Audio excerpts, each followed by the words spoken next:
8월 우리에게 주시는 하나님 말씀은 데살로니가 후서 1장 6절부터 12절까지 말씀입니다. 데살로니가 후서 1장 6절부터 12절까지 말씀입니다. 신약 334면에 있습니다. 데살로니가 후서 1장 6절부터 12절까지 말씀 우리 함께 읽겠습니다. 너희로 환난을 받게 하는 자들에게는 환난으로 갚으시고 환난을 받는 너희에게는 우리와 함께 안식으로 갚으시는 것이 하나님의 공의시니 주 예수께서 자기의 능력의 천사들과 함께 하늘로부터 불꽃 가운데에 나타나실 때에 하나님을 모르는 자들과 우리 주 예수의 복음에 복종하지 않는 자들에게 형벌을 내리시리니 이런 자들은 주의 얼굴과 그의 힘의 영광을 떠나 영원한 멸망의 형벌을 받으리로다.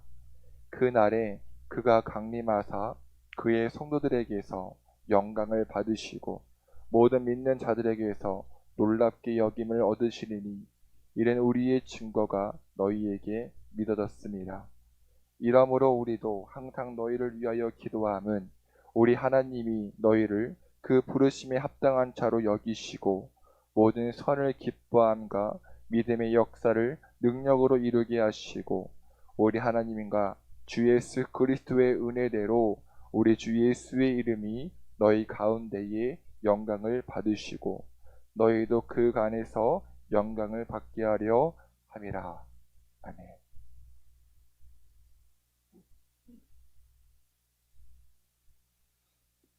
할렐루야. 우리 부천 주의 나라 교회 8월 월삭 새벽 예배에 오신 여러분들 가운데 하나님의 은혜와 평강이 넘치시기를 축복합니다. 월삭 새벽 예배를 할 때마다 느끼는 것이 있습니다. 시간 참 빠르다. 시간이 엄청 빠르죠. 네, 무더운 여름이 지나면 또 가을이 오고 추운 겨울이 올 것입니다.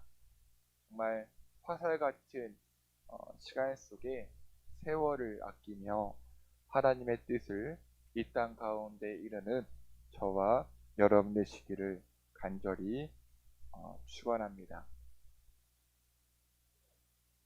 오늘 말씀은 데살로니가 후서입니다.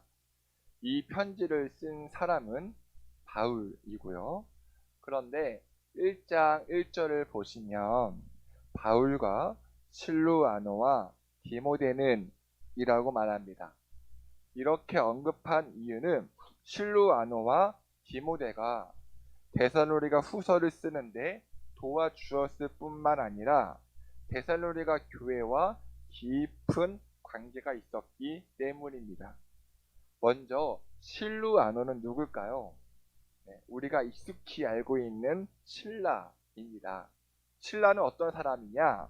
바울이 2차 전도 여정을 하고 있을 때 바울 옆에서 바울을 돕고 빌립보 감옥에서 바울과 함께 투옥당하기도 한 인물입니다. 그리고 끝내 바울을 도와서 데살로니가 교회를 함께 설립했고요. 두 번째로 디모데는 바울이 가장 사랑하는 제자이자 복음 전도의 동역자입니다. 디모데는 데살로니가를 직접 방문해서 그 교회의 소식을 바울에게 가져오기도 했습니다. 따라서 데살로니가 교인들에게 바울과 실라와 디모데는 뗄래야 뗄 수 없는 관계이며 가장 존경받는 사람들이었죠. 그래서 바울은 데살로니가 교회에 깊은 관계를 갖고 서로 협력한 실라와 디모데를 공동 발신자, 함께 편지를 쓴 사람이라고 했고, 실라와 디모데도 바울만큼 데살로니가 교회에 관심을 갖고 기도하고 있음을 알려주고 있습니다. 그럼 바울이 데살로니가 후서를 기록한 목적은 무엇일까요? 이 편지를 왜 기록했을까요?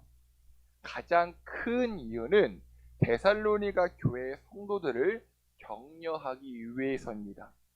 이때 당시 데살로니가 이 교인들은 박해를 받고 있었거든요. 왜요? 예수님을 믿는다는 이유로, 예수 믿는다는 이유로 유대인들의 극심한 박해를 받고 있었습니다. 이러한 박해 속에서 데살로니가 성도들은 신앙을, 자신의 믿음을 굳건히 지키고 교회 공동체는 더욱더 성장해 나갔지만 성장해 나가는 만큼 박해는 더욱더 커져만 갔습니다.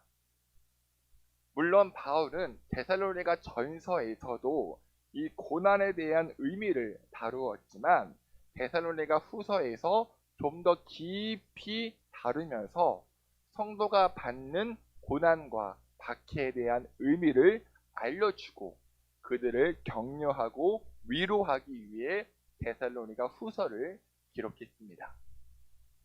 하지만 박해가 너무 극심했던 탓이었을까요?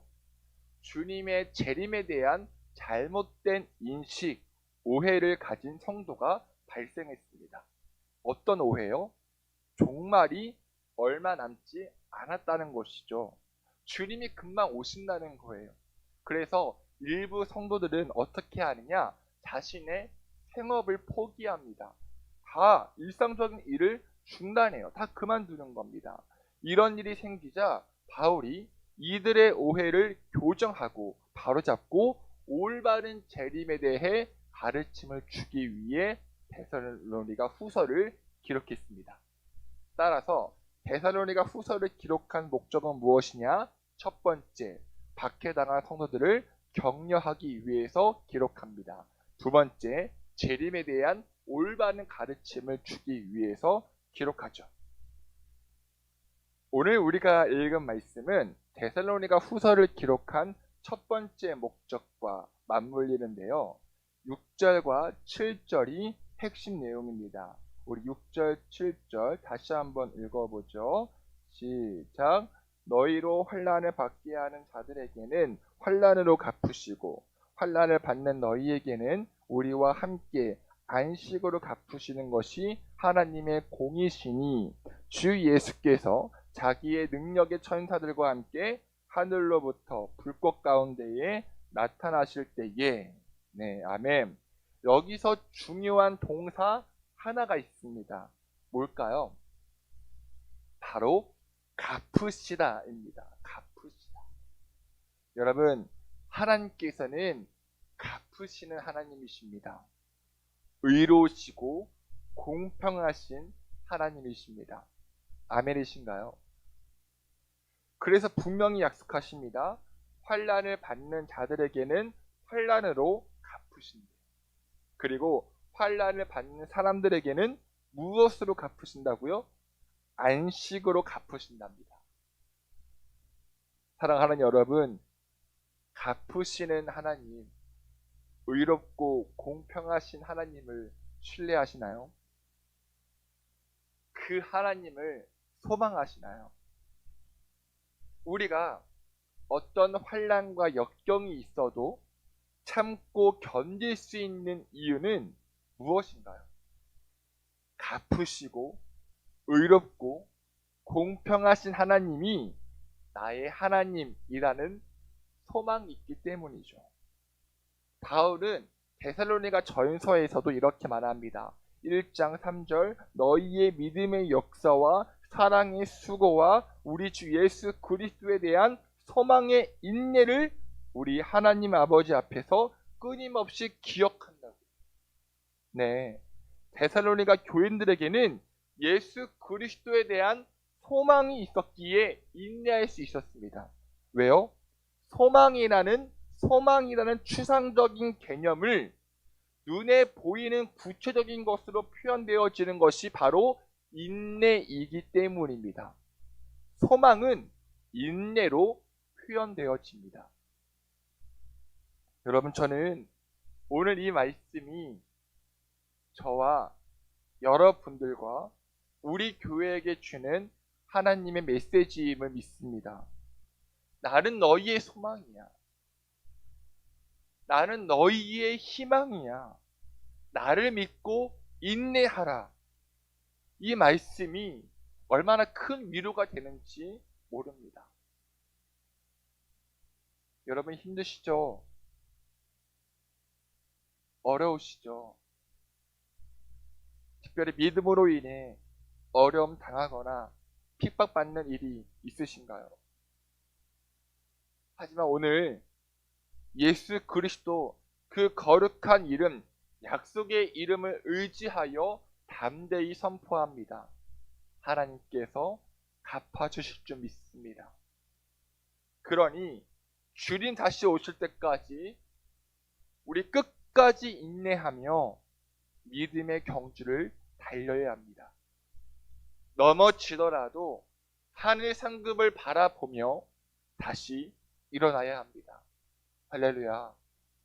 8월 한 달 결국 주님을 선택하며 인내하길 소망합니다. 결국 주님을 바라보기를 원합니다. 그리고 끝내 그 문제가 해결되는 하나님의 역사를 경험하길 축복합니다. 소망의 인내함으로 더욱 성장하고 성숙되는 저와 여러분 되시기를 축복합니다. 그럼 마지막으로 하나님께서 어떻게 갚아주시나요? 8절을 보면 예수님 다시 오실 때에 하나님을 모르는 자들과 우리 주 예수의 복음에 복종하지 않는 자들에게 형벌을 내리신다고 말씀하십니다. 이런 자들은 주의 얼굴과 그의 힘의 영광을 떠나 영원한 멸망의 형벌을 받는다고 말씀하세요. 정리하면 하나님을 거부하는 자, 복음에 복종하지 않는 자, 죄와 어둠에 거하는 자는 심판의 날에 지옥에 떨어져 끝나지 않는 형벌을 받는다는 것이죠.